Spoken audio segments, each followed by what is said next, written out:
Hello friends, welcome to get it जिल। Myself Jayashree Gupta. इस वीडियो में हम डिस्कस करेंगे कि एक मल्टीप्लेक्सर सर्किट हमको गिवन है, तो वो मल्टीप्लेक्सर सर्किट क्या फंक्शन इम्प्लीमेंट करती है। तो हम इस सर्किट के एग्जांपल की हेल्प से समझते हैं कि क्या इम्प्लीमेंट करती है। इस मल्टीप्लेक्सर में I0, I1, I2 and I3 this are 4 input line और F क्या है, output line. Input line I0 पे क्या इनपुट में आ रहा है, A। I1 में क्या आ रहा है, A bar. I2 is 0 and I3 is 1। ये चारों इनपुट लाइन में से कोई एक इनपुट लाइन कहाँ अवेलेबल होती है, आउटपुट पे। आउटपुट पे अवेलेबल होती है, इसका क्या मतलब, suppose I0 is available at output. तो अगर I0 पे जो इनपुट A आ रहा है, अगर ये 0 होगा और I0 आउटपुट पे अवेलेबल है, तो हमारा आउटपुट भी कितना होगा, 0। और अगर A 1 होगा तो आउटपुट भी कितना होगा, 1। तो इन चारों में से कोई एक इनपुट लाइन आउटपुट पे अवेलेबल होती है। कौन सी इनपुट लाइन आउटपुट पे अवेलेबल होती है, वो कौन डिसाइड करता है, हमारा selection line B and C। C हमारी लिस्ट सिग्निफिकेंट लाइन है, B हमारी हायर ऑर्डर लाइन है। क्या मतलब, देखते हैं। When both B and C are 0 0, I0 मतलब 0th लाइन है ना, वो कब सिलेक्ट होगी, जब दोनों B और C 0 0 होंगे। तो line I0 will be available at output. फिर B0 C1 होगा तो line I1 will be available at output. Then B1 और C0 तो आउट है ना, B1 C0 इज 2, तो line I2 is available at output. 0 1 मतलब बाइनरी में 0 1, डेसिमल में क्या 1, तो लाइन I1। और जब B और C दोनों 1 1, तो 1 1 in binary is 3 in decimal है ना, तो line I3 is available at output.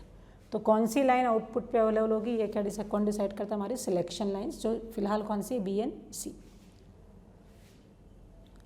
अब फंक्शन कैसे निकालें, तो इन सभी इनपुट लाइन्स के आउटपुट का sum is the function implemented by our circuit. जैसे सबसे पहले तो लाइन I0 अगर सिलेक्ट होती है तो आउटपुट पे क्या आएगा, तो इट इज़ A, ठीक है, क्योंकि उस पर क्या इनपुट में A। तो अगर ये सिलेक्ट होती है तो आउटपुट इज A। सिलेक्ट कब होगी, तो जब B 0 और C 0। B 0 को आप क्या लिखेंगे, हमने पढ़ा है कि मिन टर्म्स में अगर कोई वेरिएबल की वैल्यू 0 है तो उसको क्या लिखते हो, बार। तो B 0 मतलब क्या लिखोगे, B बार। वो C 0 है मतलब क्या लिखोगे, C बार। तो when both B and C are 0 0, A is available at output। Okay, B 0 को B बार लिखा, C 0 को C बार, प्लस ये तो I0 हो गया कि अगर I0 अवेलेबल कब अवेलेबल होगा और क्या आउटपुट मिलेगा। अब I1 कब अवेलेबल होगा, तो when B is 0 and C is 1। I1 पे क्या है आउटपुट में, A बार। तो जब I1 अवेलेबल होगा तो क्या मिलेगा, ये है ना, I1 के लिए थी और ये किसके लिए थी, I0। जब I1 अवेलेबल होगा तो आउटपुट में क्या मिलेगा, A बार। I1 मिलेगा कब, जब B 0 और C 1। B 0 को क्या लिखते हैं हम, B बार, और C 1 है तो सिंपली C। वेरिएबल की वैल्यू 0 है तो बार लगा दीजिए, वेरिएबल की वैल्यू 1 है तो सिंपली बिना बार के लिखेंगे, है ना, अनकॉम्प्लीमेंटेड फॉर्म में लिखेंगे। प्लस ये I0 का आउटपुट, ये I1। I2 कब होगी, तो I2 पे क्या है, 0, ठीक है। कब होगी, जब B1 और C 0।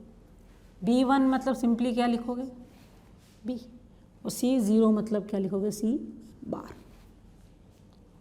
प्लस अब कौन सी लाइन लगी हमारी, लास्ट लाइन I3। I3 कब सिलेक्ट होगी, when B and C are 1 1। B1 को सिंपली B लिखोगे, C भी 1 है इसलिए उसको C लिखा, और उस पर क्या कनेक्टेड है, 1, तो 1 डॉट BC। अब इसको सिंप्लीफाई, तो ये हमारा फंक्शन हो गया जो है मल्टीप्लेक्सर सर्किट इम्प्लीमेंट करती है। सारे इनपुट लाइन के आउटपुट्स का सम कर दिया हमने, या इसको दूसरे वर्ड में बोलेंगे कि सारी इनपुट लाइन जब आउटपुट पे अवेलेबल होगी तो वो कब क्या प्रोड्यूस करेगी। तो ये क्या हो गया, it is A B bar C bar plus A bar B bar C plus 0 dot something is 0 plus 1 dot BC is BC। तो ये मल्टीप्लेक्सर इस फंक्शन को इम्प्लीमेंट करती है। लेकिन ये फंक्शन हमको सम ऑफ मिन टर्म्स के फॉर्म में चाहिए। मिन टर्म्स क्या होती है? तो ये हमारी सर्किट कितने वेरिएबल्स की? 3, 1 2 3। तो मिन टर्म्स में min term is a product term जिसमें सर्किट के सारे वेरिएबल प्रेजेंट होते हैं। ए B bar C bar is a min term क्योंकि तीनों वेरिएबल प्रेजेंट है। A bar B bar C is also min term, तीनों प्रेजेंट है। लेकिन B C is not a min term क्योंकि बी सी में क्या प्रेजेंट नहीं? ए प्रेजेंट नहीं है। अब इसको मिन टर्म के फॉर्म में कैसे कन्वर्ट करेंगे? B C is not a min term क्योंकि ए प्रेजेंट नहीं है। इसको मिन टर्म के फॉर्म में कैसे कन्वर्ट करेंगे? तो मिन टर्म के फॉर्म में कन्वर्ट करने के लिए आप इसके साथ क्या प्रोडक्ट कर दीजिए? ए बार प्लस ए। ए बार प्लस ए का प्रोडक्ट क्यों कर दिया और कैसे कर दिया? तो ए बार प्लस ए कितना होता है? 1, और 1 dot something is always something ना। 1 को प्रोडक्ट करो तो कोई फर्क नहीं पड़ता। तो 1 को प्रोडक्ट किया तो B C will remain B C. तो अब ये क्या हो जाएगा? A B bar C bar plus A bar B bar C plus A bar B C plus A B C. तो ये हमारे सम ऑफ मिन टर्म्स होंगे। हर मिन टर्म को वी कैन रिप्रेजेंट मैथमेटिकली, एक नंबर से रिप्रेजेंट कर सकते हैं। इस मिन टर्म का करस्पॉन्डिंग नंबर क्या होगा? तो ए अनकॉम्प्लीमेंटेड फॉर्म में, ए के ऊपर बार नहीं है, तो ए की वैल्यू कितनी हो जाएगी? 1। बी कॉम्प्लीमेंटेड है तो बी कितना हो गया? 0। सी कॉम्प्लीमेंटेड तो सी कितना हो गया? 0। तो 100, ये एक बाइनरी नंबर है जिसका डेसिमल इक्विवेलेंट कितना होता है? 4। तो ये कौन सी मिन टर्म हो गई? M4 1 0 0 प्लस ये कौन सी मिन टर्म होगी? ए बार है मतलब ए को क्या लिखोगे? 0। बी बार है मतलब बी को भी क्या लिखा? 0। सी पे बार नहीं लगा है मतलब सी की वैल्यू कितनी होगी? 1। 0 0 1 बाइनरी में सिंपली 1 इन डेसिमल। तो ये नंबर कौन सा हो गया? 1। इसको क्या लिखा आपने? M1 plus. अब इस पे आते हैं। ए बार मतलब वेरिएबल के ऊपर बार लगा है तो उसकी वैल्यू कितनी लेते हैं हम? 0। बी की वैल्यू 1, सी की वैल्यू 1। 0 1 1 क्या बन गया? 3। तो ए बार बी सी किस मिन टर्म को रिप्रेजेंट कर रहा है? M3। और ए बी सी किसको रिप्रेजेंट कर रहा है? ए बी 1 बी बी 1, किसी पे भी बार नहीं है तो तीनों वेरिएबल की वैल्यू कितने लोगे? 1 1 1 1 represents what? 7। 1 in binary is 7 in decimal. तो ये कौन सी मिन टर्म हो गई? M7। तो बेसिकली ये सर्किट किस फंक्शन को इम्प्लीमेंट कर रही है? तो it is some of min terms. कौन सी मिन टर्म्स है? तो 1 3 4 एंड 7। 1 3 4 7। तो function implemented by this multiplexer circuit is sum of min term 1 3 4 7। तो आप एक नेक्स्ट एग्जांपल देखते हैं कि ये मल्टीप्लेक्सर सर्किट किस फंक्शन को इम्प्लीमेंट कर रही है। यहाँ सिलेक्शन लाइन पे अब हमने कौन से वेरिएबल्स दिए? ए बी, और इनपुट पे क्या दिया है? सी। और सभी इनपुट लाइंस को सम कर देंगे तो क्या मिलेगा हमको? आउटपुट्स। लाइन I0 कब सिलेक्ट होती है? तो जब दोनों सिलेक्शन लाइन कितनी होती है? 0 0। अब सिलेक्शन लाइन S1 पे क्या कनेक्टेड है? A। S2 पे क्या कनेक्टेड है? B। When both are 0 0 तो line I0 will be selected. जब लाइन I0 सिलेक्ट होगी तो आउटपुट में क्या मिलेगा? C बार। तो फंक्शन क्या लिखे हम? F equal to A0 is A bar, B0 is B bar, C0 is C bar. C0 नहीं, वहाँ जो भी लाइन पे लगा वहाँ पे क्या लगा हुआ? C बार।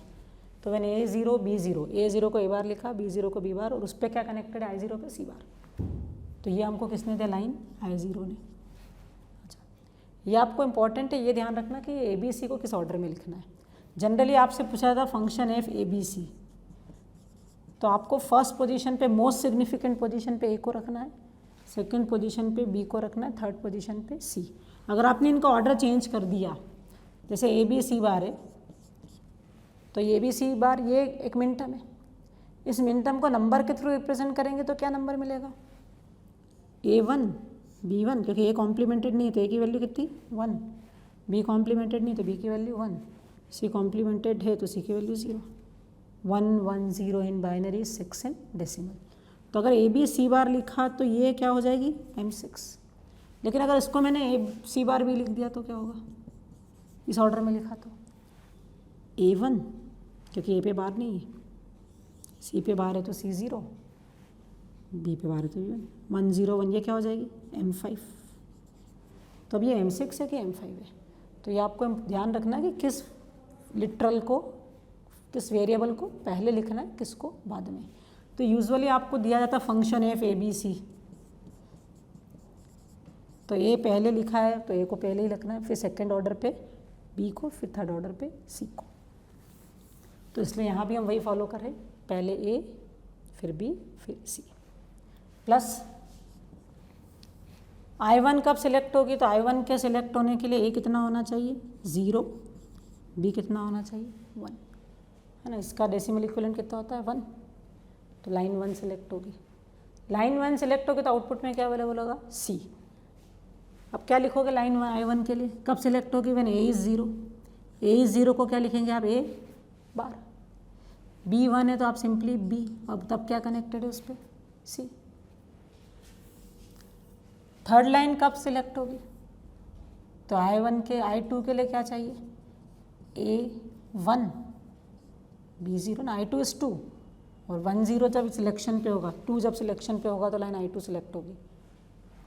1 किसको होना चाहिए S1 मतलब किसको A को, तो क्या लिखोगे A बार नहीं, A बार नहीं, A तो सिंपली 1 होना चाहिए और B कितना होना चाहिए 0। तो I2 को सिलेक्ट होने के लिए it should be A B बार। तब क्या अवेलेबल है आउटपुट में, I2 पे क्या कनेक्टेड है C, तो A B बार C, ये I2 प्लस अब लास्ट लाइन का लिखना है आपको I3। I3 पे क्या अवेलेबल है C बार, और I3 सिलेक्ट कब होगी when both A and B are 1 1। A1 को क्या लिखोगे सिंपली A, B भी 1 है मतलब B, तब क्या कनेक्टेड है C बार, तो I3 is A B C bar. Okay, अब इसको हमको किसके फॉर्म में लिखना है सम ऑफ मिन टर्म्स। तो ये ऑलरेडी सारी टर्म्स ही मिन टर्म्स है, तो इनको मिन टर्म में कन्वर्ट ही नहीं करना है, डायरेक्ट लिख दीजिए A bar B bar C बार, मतलब A भी 0 B भी 0 C भी 0, तो ये कौन सी मिन टर्म होगी 0 0 0 0 इज 0। ये क्या हो गया A0 B1 C1, 0 1 1 is 3 in decimal, तो ये कौन सी मिन टर्म हो गई M3। प्लस ये क्या हो गया A पे कॉम्प्लीमेंट नहीं इसलिए 1, B पे बार या कॉम्प्लीमेंटेड है इसलिए भी 0, C अगेन 1, 1 0 1 मतलब क्या होता है 1 0 1 इज 5 इन डेसिमल, तो इट इज़ M5। और फाइनली ये क्या है A1 B1 C0 1 1 0 is M6। तो ये क्या हो गया it is summation of min terms, कौन सी मिन टर्म 0 3 5 एंड 6। ओके, तो function implemented by this multiplexer circuit is sum of min term 0 3 5 6।